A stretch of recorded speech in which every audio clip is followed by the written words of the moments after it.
So now that we learned some things about definite integration, let's look at some properties that will help us do some integrals.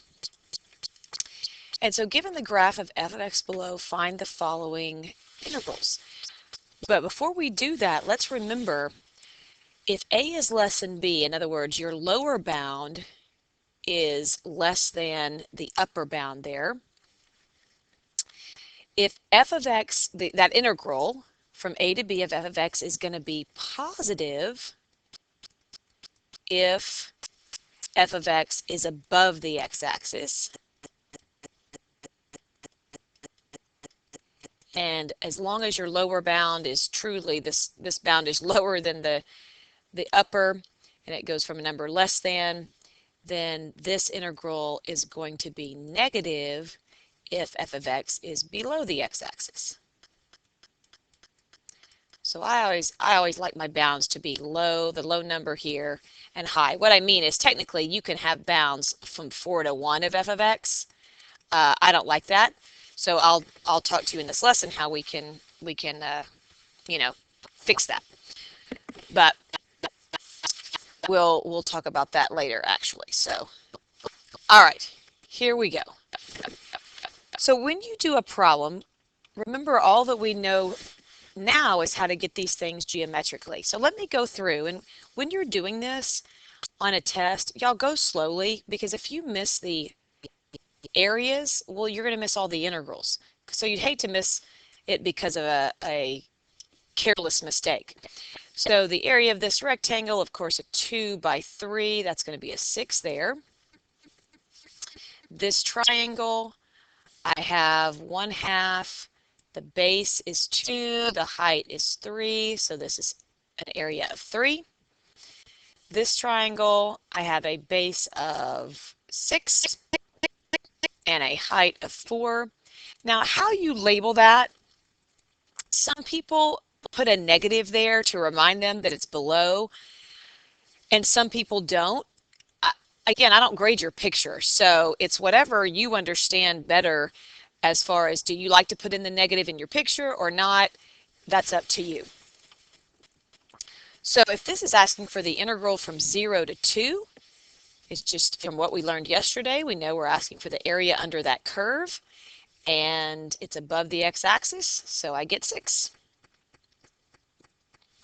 If I ask 0 to 10, we know that I'm going to add up all of these because I'm going from 0 to 10, but the 6 plus 3 is above the x-axis, the 12 is below the x-axis, so I end up getting -3.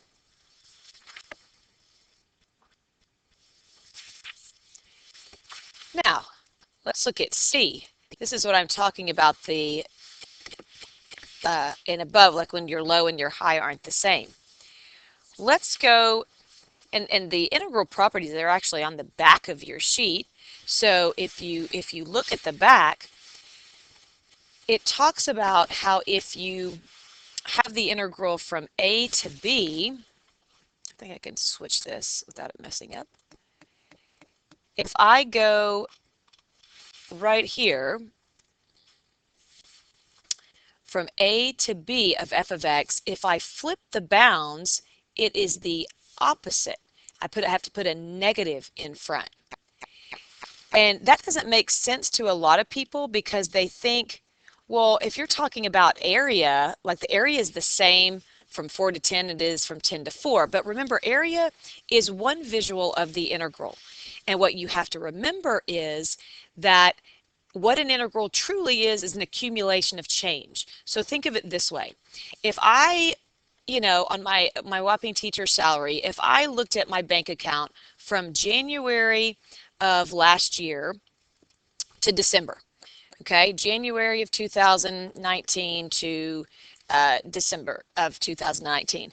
Let's say that I had a net gain of $10,000, okay, after expenses and stuff like that. So I gained $10,000 in savings. So the accumulation of change from January to December was $10,000. But if I looked from December 2019 back to January 2019, well, I wouldn't say I gained $10,000. I would have kind of a loss. I mean, I wouldn't have as much. So it'd be a negative 10,000. So that's why that's kind of the explanation of the bound change. So with this guy right here, I tend to always have my lower bound. I want my lower bound to truly be less than the upper bound. So I'm going to use the property that if I flip the bounds, I make negative. I like to do that because it gets confusing to me. I like saying, hey, if it's above, it's going to be positive, and if it's below, it's going to be negative. That makes sense in my head. That's with the understanding that the bounds are low and high. And so if they're not that way, it gets too confusing for me. So I change it and I say, all right, so from 4 to 10, this integral is negative 12, but because I have to take the opposite of that, this answer becomes positive 12. So hopefully that makes sense. The last property, or letter D, is one where if the bounds are the same, well, think about that. If you're trying to do the net change from 2 to 2, well, from January to January, it's going to be 0. So that should make sense that if the bounds are the same, my integral is going to be 0. All right, and letter E. Letter E is kind of using the same property as we did on B. Remember, with B, when we said 0 to 10, we could break that integral up into separate integrals. Well, that's what I'm doing on E as well. So let's look at that one.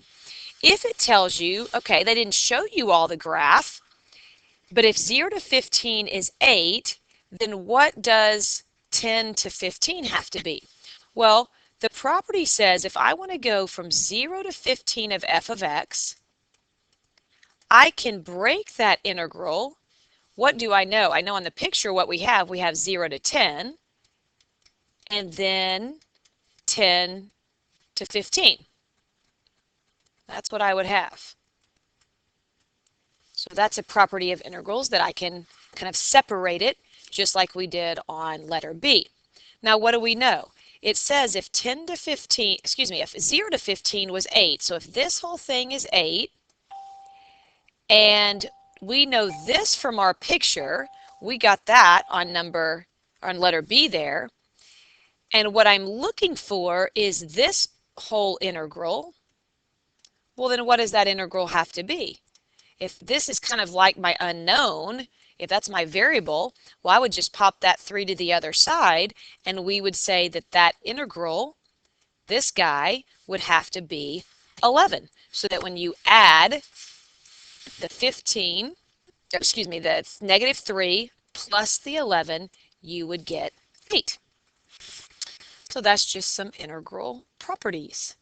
Now let's look at another setup where you don't have a picture, but you're asked some things.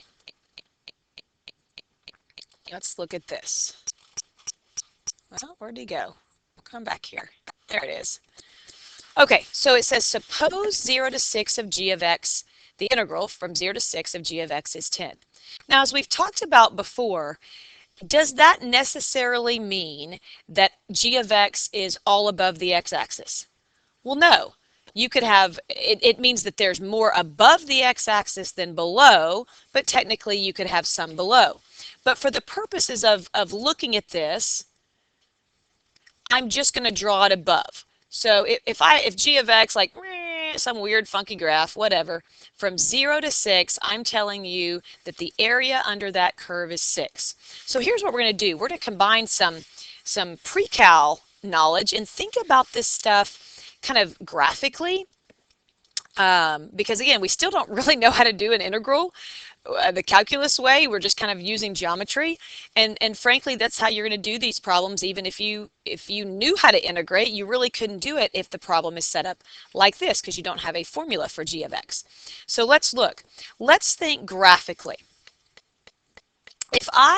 If you went back to your pre-cal knowledge and I said, hey guys, do 2g of x, what would that do? Well, graphically, that would multiply all the y's by 2. So the area under the curve, if you kind of guessed at it, wouldn't that make sense that the area under the curve, if all of your y values were doubled, wouldn't that make sense that the area under the curve is also doubled? Now, I certainly could use the properties that are listed below as well. If you look down to this one, it says you can pull a constant out, and we've kind of been talking about that. I can pull that constant outside of the integral.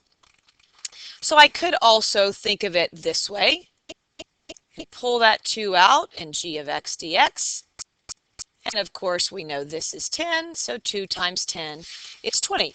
But I just want to think, again, graphically, because that kind of makes sense, especially on B. Okay, let's look at this one. It says, let's think for a second. G of x plus 2. Now let's think graphically what that transformation would do to the graph of g of x. And hopefully you know, well, it would shift it up 2. So if I were to draw this, I had my graph, I'm going to shift it up 2, and then my graph is kind of like this from 0 to 6. Now, and we know that this is 10 right here. I always say on this one, okay, look, if you're shifting, you're adding a brick, or you're taking away a brick. So do you understand that the area under the curve, I would have the 10. Now let's add the brick. This block right here of area I've added. Well, what is the area? The drawing's not the best, but what's the area of that brick? Well, the height was 2. Now what is this length? Well, in our picture it's 6. Notice where I got that was the bounds, the difference in the bounds was 6, and so I have 10 plus 12, and I have 22.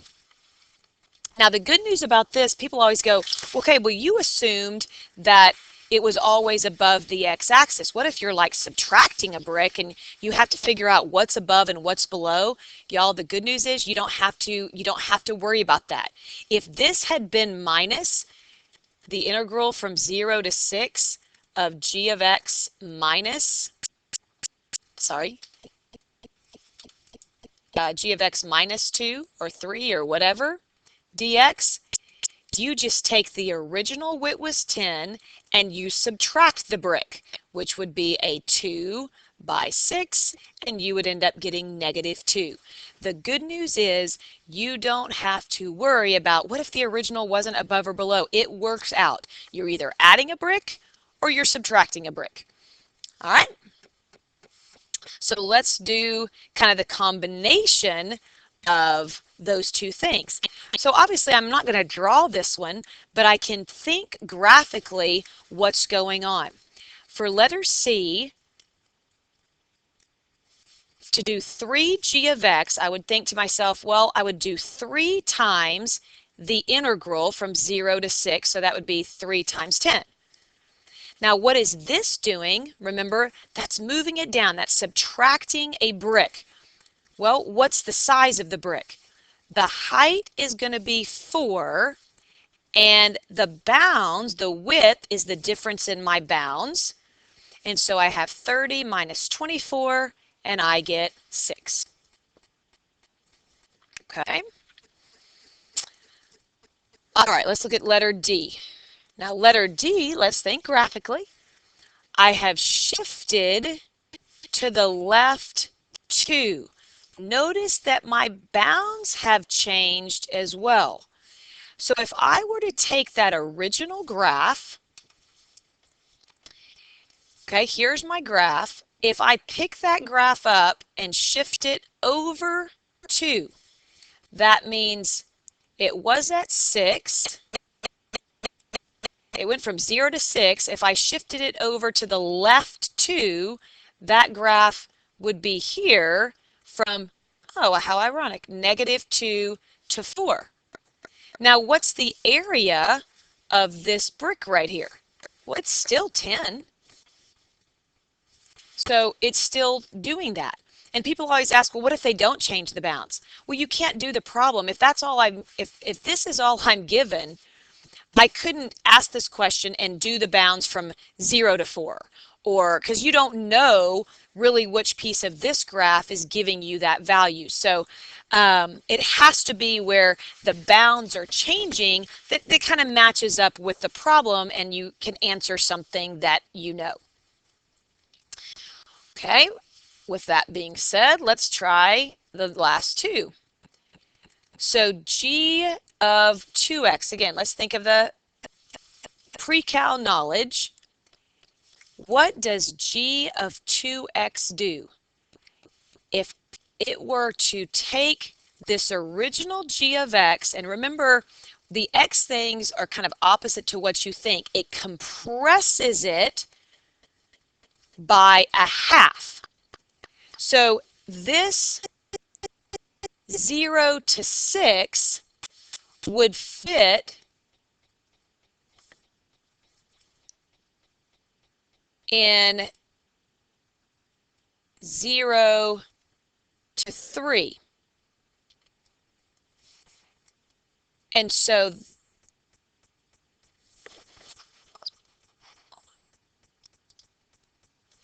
okay, sorry.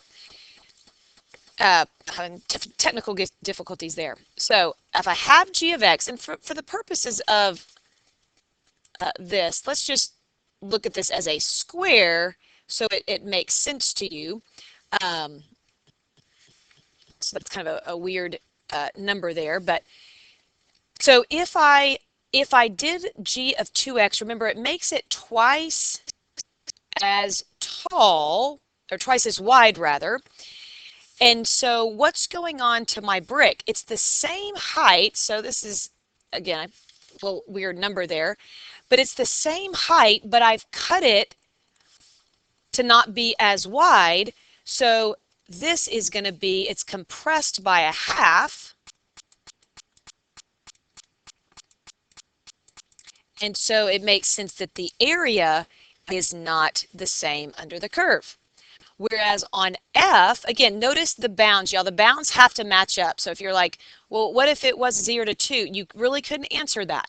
So the bounds have to match up for the problem for you to be able to answer it. What does this guy do? Well, think of our brick, of our block here that we did. What does x over 2 do? Do you remember? Remember, that makes it, it expands it. It makes it twice as long. So it doesn't do anything to the y value. So you have the same height, but instead of going 0 to 6, that thing's going to go from 0 to 12. So the area under that curve, it makes sense that it would be double what I had from 0 to 6. So those are some properties for you there. All right, last ones. And the last ones, if you think of this, it will make sense to you. If you draw it out, it will make sense. If h of x is an even function and 0 to 4 of h of x is 3, then what would be the integral from -4 to 4 of h of x? Well, let's draw, and then it asked me for odd. So let's draw the most common even problem, even graph. Most people would think of y equals x squared. And then let's do m of x. We'll do maybe x cubed. Those are common ones. So using those, let's draw out what this says, and I bet you can come up with these answers. It says if you have an even function, the integral from 0 to 4, so we'll just call this 4, is 3. The question is asking you, what would be the integral from -4 to 4? Well, hopefully you see, well, if it's even, that means that it's symmetrical to the y-axis. So if this guy is 3, so does that. So this is just going to be 6. If you have an odd function and they tell you from 0 to 4 happens to be 5, So the area under that curve is 5. What would the area from -4 to 4 be? Well, an odd function, remember, it's symmetric about the origin. So remember, if you have an odd function, if this guy is above, well, then this guy is going to be below. So if that's 5, he's -5. So if you did the integral from -4 to 4, that integral would be 0. So that makes sense. If you have questions about even and odd, I would suggest drawing a picture, and hopefully the picture will help you figuring out the answer. Okay, so that's what you're going to be doing in your homework. You're going to be finding some areas and finding properties. Again, here are our main 4 properties. Again, if you switch the bounds, make sure you change the sign of the integral. You can take constants outside of the integral. If your bounds are the same, the integral is always 0. And of course, you can split integrals up and add the different sections. So good luck and peace out.